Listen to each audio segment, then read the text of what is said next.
In his lifetime, the great French Impressionist painter Corot painted 2,000 canvases.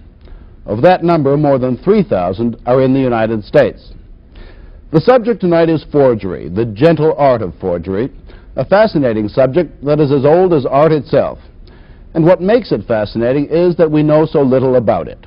We can only talk about unsuccessful forgeries. How many successful ones are hanging in museums and private collections, we can only guess. All those Corots are a case in point. The thing about forgers is that they hit us in the two most sensitive parts of our anatomy, our pocketbook and our aesthetics, and they play upon our least attractive quality, greed. 100,000 I have at $100,000 for it now. At $100,000, 100,000, 100,000 in the center of the room. At practically every major sale, new record prices for artists for periods of art are established. At Sotheby's and Christie's in London, at Park Burnett in New York, old master works are knocked down at auction for millions of dollars. 900,000, 1 million guineas, 1,100,000. 300,000 over here now. A few feet of canvas can be, inch for inch, the most valuable commodity in the world. It's not surprising, then, that the art market has quietly attracted, dollar for dollar, some of the world's most talented scoundrels. There's hardly a museum in the world that has not, in good faith, hung great master works actually painted by great master forgers. Rembrandt was for a long time a tempting favorite for Dutch forgers trained in the traditional academic style of the master. Botticelli, the preserve of the very, very rich and the very important museums, has had some remarkably talented admirers.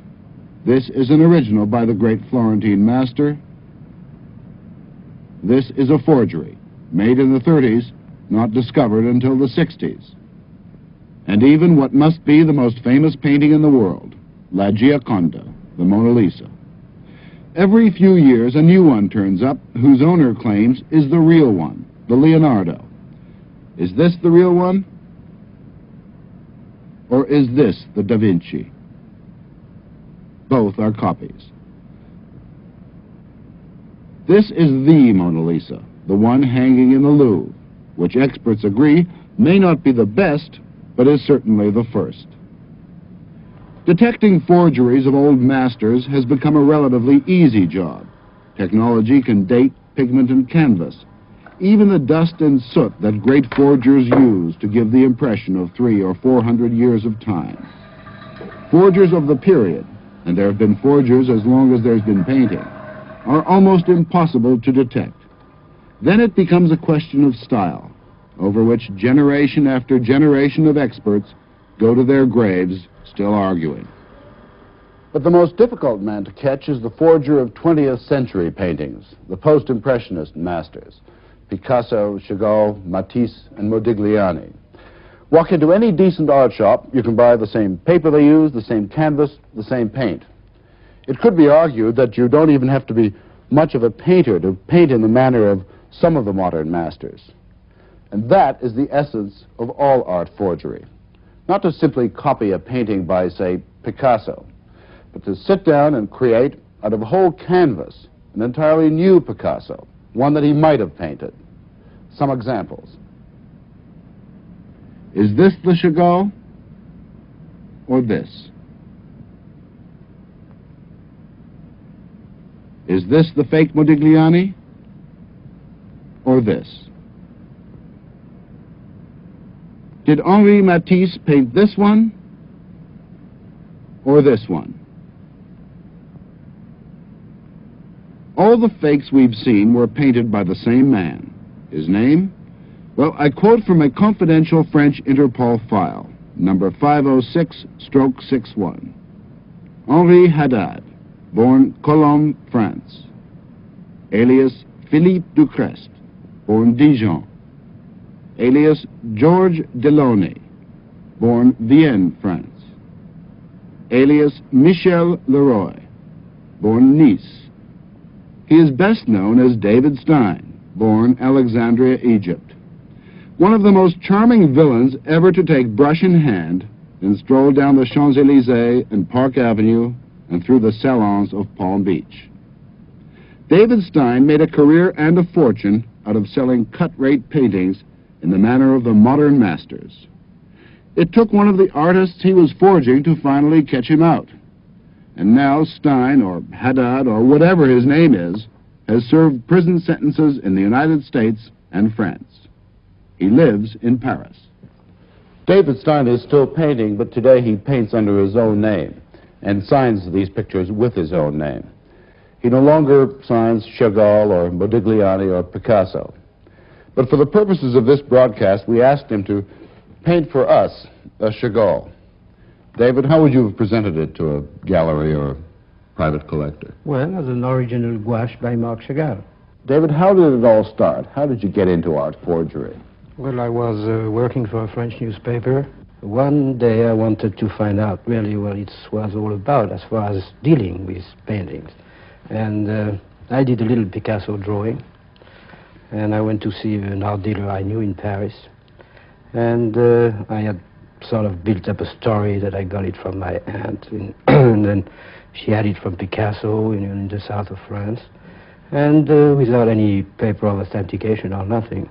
And just bought it for $2,000. He think it's a genuine Picasso, and he bought a forgery.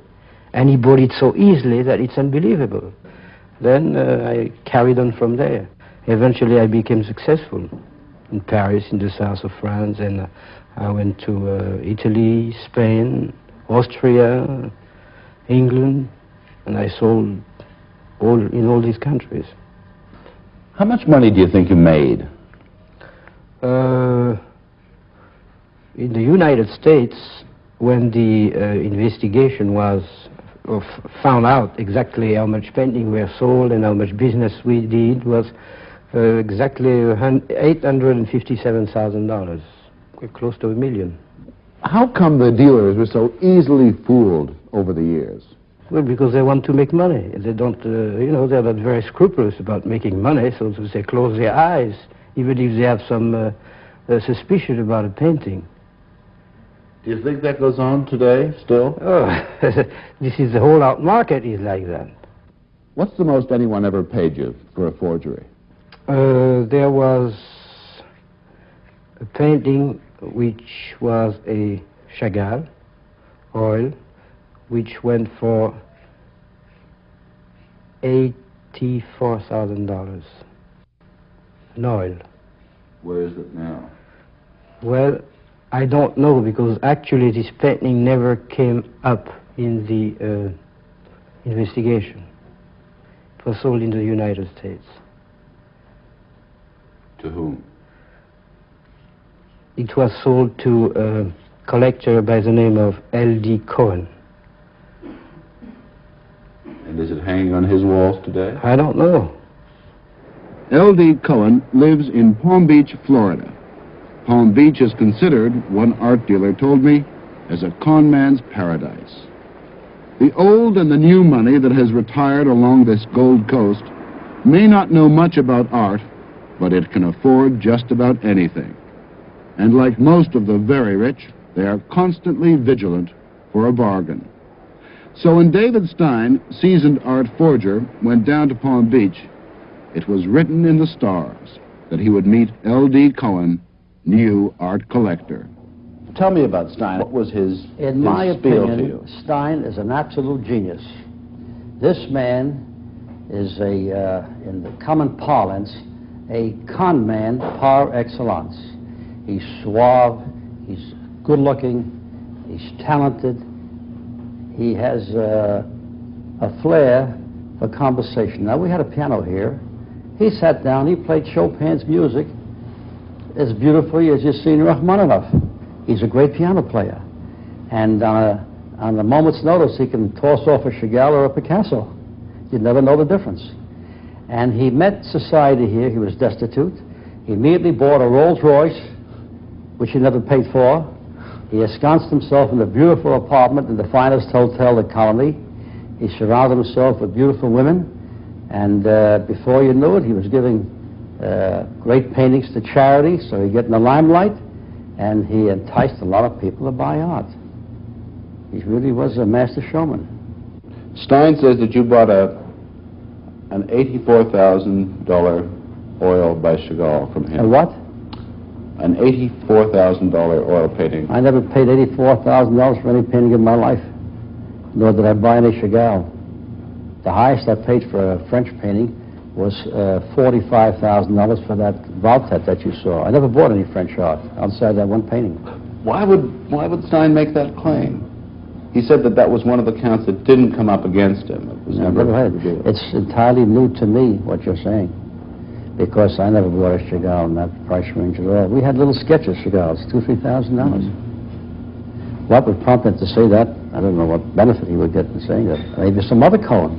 Cohen, you know, Cohen's are common names. No, he said L.D. Cohen. L.D. Cohen. The only paintings I bought Chagalls, and the Dufy, which was good, and the Chirico and the Picasso. But never bought a Chagall in that range, price range at all. At no time. I forget how many counts there were against David in the original indictment, 90 or 100, something like that. But do you think that there were more people who bought pictures from him who refused to come forward at the time? It's common knowledge.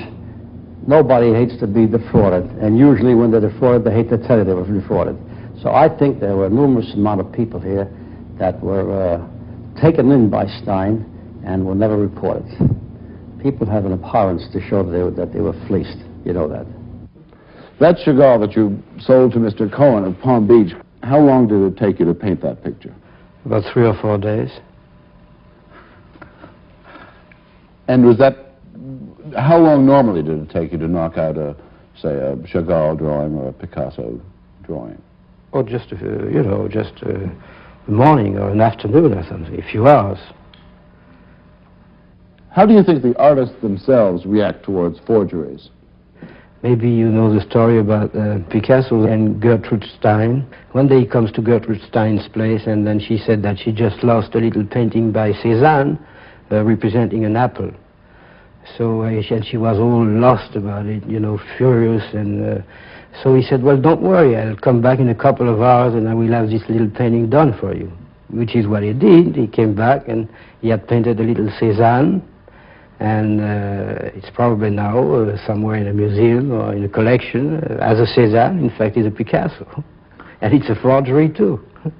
Stein did not believe in beginning small.